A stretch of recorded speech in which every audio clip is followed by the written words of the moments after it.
GPM inter college, Ram विहार colony, Faizullaganj चतुर्थ। शिव महापुराण प्रबंधक रामा आश्रय मिश्रा के मार्गदर्शन में वृंदावन बिहारी लाल के यहाँ से आए हुए पंडित आचार्य अमित कृष्ण शास्त्री के मुखार बिंदु से अमृत वर्षा हो रही है।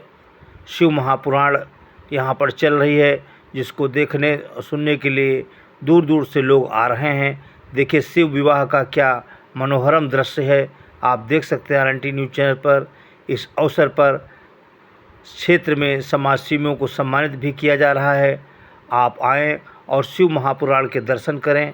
बहुत ही सुंदर कथा चल रही है और देखिए भक्तों का क्या जमावड़ा लगा हुआ है, भक्तों का जनसैलाब उमड़ पड़ा है शिव महापुराण सुनने के लिए।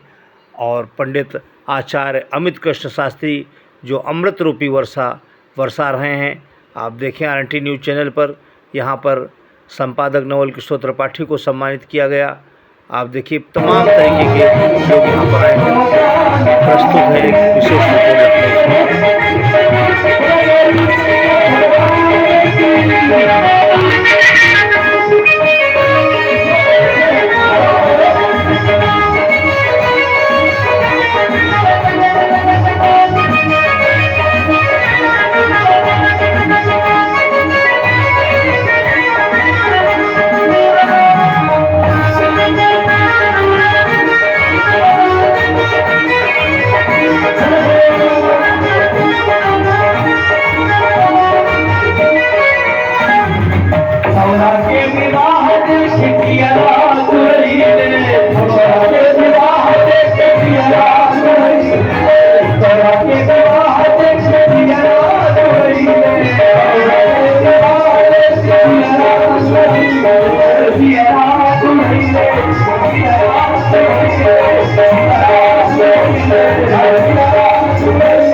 दूल्हा बने हैं भोलेनाथ की जोड़ी का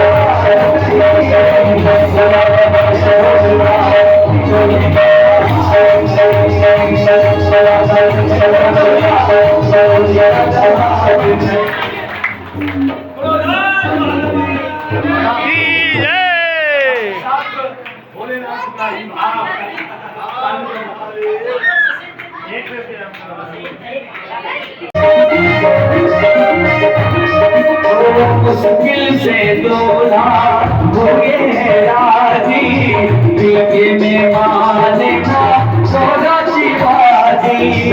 मुश्किल से दूल्हा हो गए राजी, पीके में माने का सोना शिवाजी।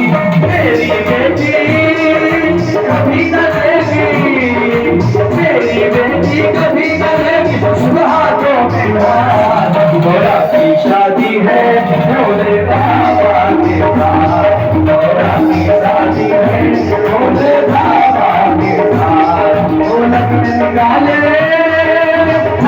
बाबा, लगन निकाले कोना के हाथ। मोरा की शादी है भोले बाबा के साथ, मोरा की शादी है भोले बाबा के साथ।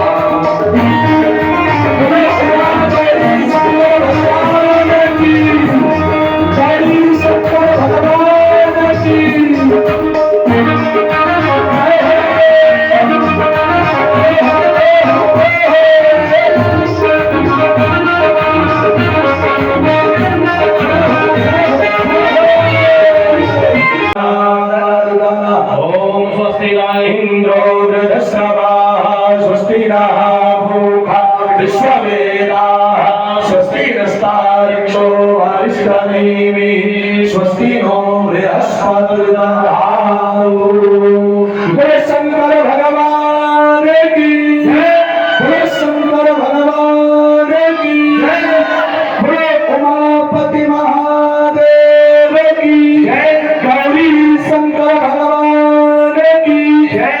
दो कुर्सी लाओ, यहाँ आगे नाम पार्वती है कि प्रयांते शंकरेदा बुद्धिजिता पितग्रह। कहती है पूर्व जन्म में मैं दक्ष की कन्या थी, उस समय मेरा नाम सती था। मेरे पिता ने पति की निंदा की थी, इसलिए मैंने योग माया का अवलंबन करके अपने पति की निंदा के कारण, देखो इसको कहते हैं पातिव्रत धर्म। गुरु की निंदा, भगवान अपने इष्ट की निंदा और अपने पति की निंदा तो महाराज कभी श्रवण करनी ही नहीं चाहिए। कहते हैं या तो आप कानों में उंगली डाल लो, अगर कहीं पर गुरु की निंदा हो रही है, भगवान की निंदा हो रही है, पति की निंदा हो रही है, तो कान में उंगली डाल लो। कान में उंगली नहीं डाल सकते तो वहां से उठकर चले जाओ, लेकिन कभी भी इनकी निंदा सुनो मत, क्योंकि हर हर निंदा सुने जो काना, ओय पाप गौघात समाना। जो इनकी निंदा सुनता है उसे गौ हत्या से भी बढ़कर पाप लगता है, गौ हत्या से भी बढ़कर। तो कहती है पार्वती जी कि पिता के द्वारा उत्पन्न इस शरीर को मैं पिता को दंड तो नहीं दे सकती, मैं पिता को मार भी नहीं सकती, लेकिन पिता के द्वारा शरीर था इसलिए मैंने शरीर को ही समाप्त कर दिया।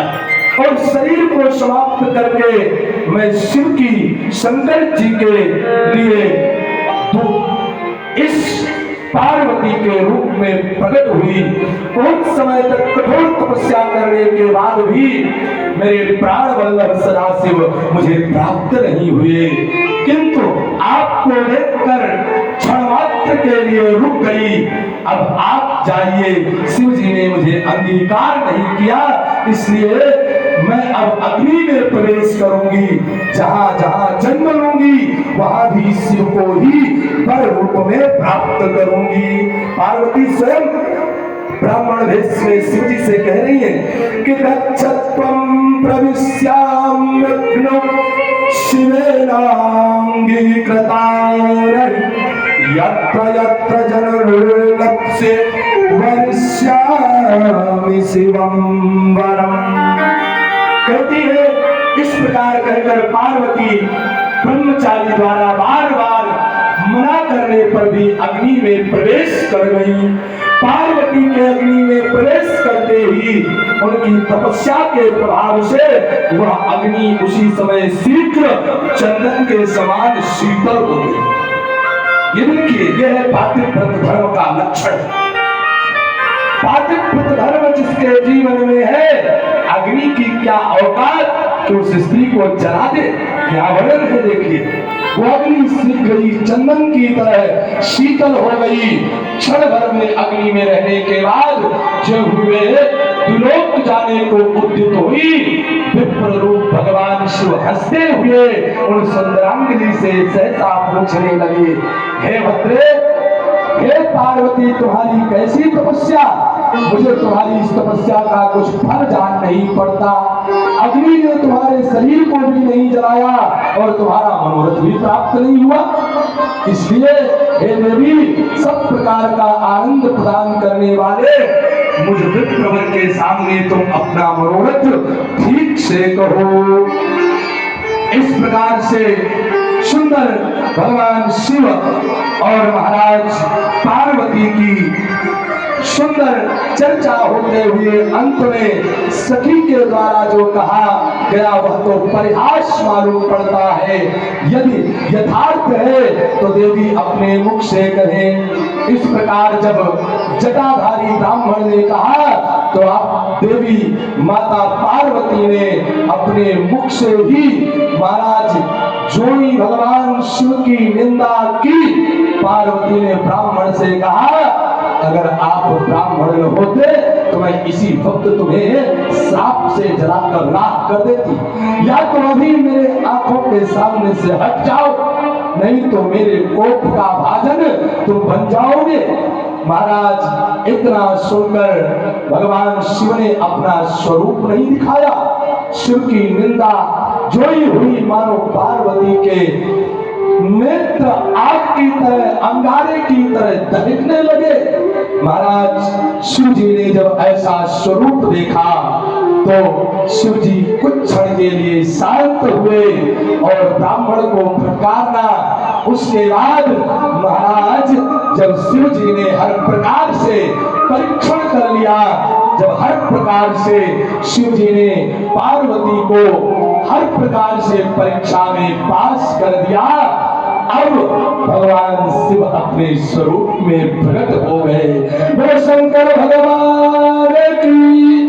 जो शिव का दर्शन किया मानो पार्वती के मृत शरीर में पुनः प्राण आ गए हो। शिव का दर्शन करने मात्र से मां पार्वती का जीवन मानो पुनः पुष्पित और पल्लवित हो गया। भगवान शिव का अब यहाँ से पधारना और राम की आज्ञा पाकर विवाह को स्वीकार करना और भगवान शिव का नारद जी के द्वारा देखो स्वयं परीक्षण करने के बाद पार्वती को स्वीकारा और नारद जी के द्वारा सब देवताओं को निमंत्रण दिलाना, सबका आगमन, शिव का मंगलाचार, ग्रह पूजन आदि करके अब कैलाश से बाहर निकलने की तैयारी। भगवान शिव अपनी बारात को लेकर चलने के लिए तैयार हुए। लेकिन भैया जो ही बारात के लिए तैयार हुए तो भगवान शिव ने बड़ा सुंदर परम मंगलमय अपना वही भेष बनाया जिस भेष में वो अपने भूत प्रेतों के साथ विचरण करते हैं। अब तो यहाँ गजब लीला हो गई।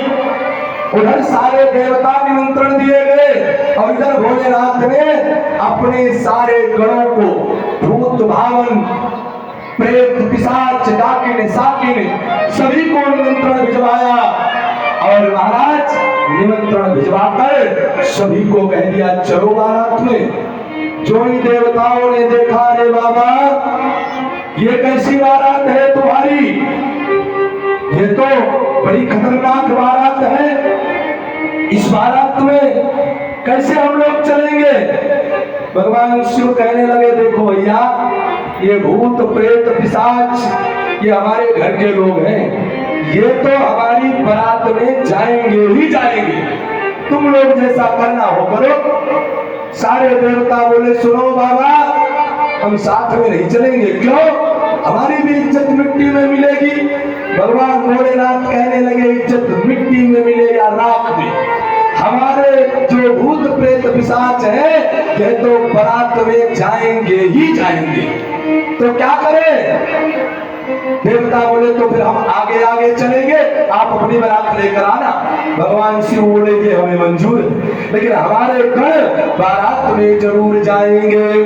सारे देवता विष्णु के साथ बारात लेकर आगे प्रस्थान करते हैं और इधर भगवान के महाराज गण चले। कितनी बड़ी बारात है, आपने कभी नहीं सुना होगा, शिव पुराण में वर्णन आया है। आजकल तो लोग पहले ही पूछ लेते हैं कितने लोग आएंगे, 100 200 देख लेना, 10 लोग भी ज्यादा नहीं होने चाहिए, नहीं बाद में गड़बड़ करो, यही होता हमारा।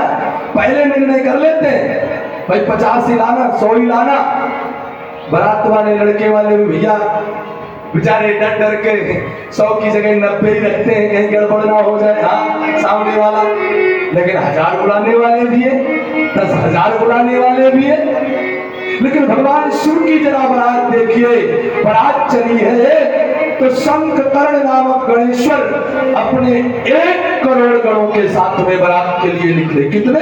1 करोड़ गणेश जी शिव जी के साथ हिमालय गणों से शिव जी हिमालयपुरी की ओर चल दिए और केकराक्ष नामक गणराज 10 करोड़ अपने गणों को लेकर बारात में शामिल हो गए।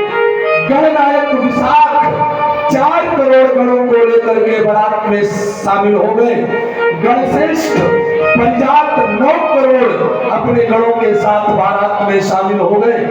महाराज इसी प्रकार अग्निमुख, आदित्य मूर्धा, घनाभ एक एक करोड़ गणों को लेकर बारात की ओर चल पड़े। सन्नाह, कुमुद, अमोघ, कोकिल नामक गणराज 100 करोड़ महाराज गणों को लेकर, कितने 100 करोड़ गणों को लेकर बारात की ओर चल पड़े। गणों के जो अध्यक्ष हैं सुमंत, करोड़ों करोड़ों गणों को लेकर महाराज बारात की ओर चल पड़े।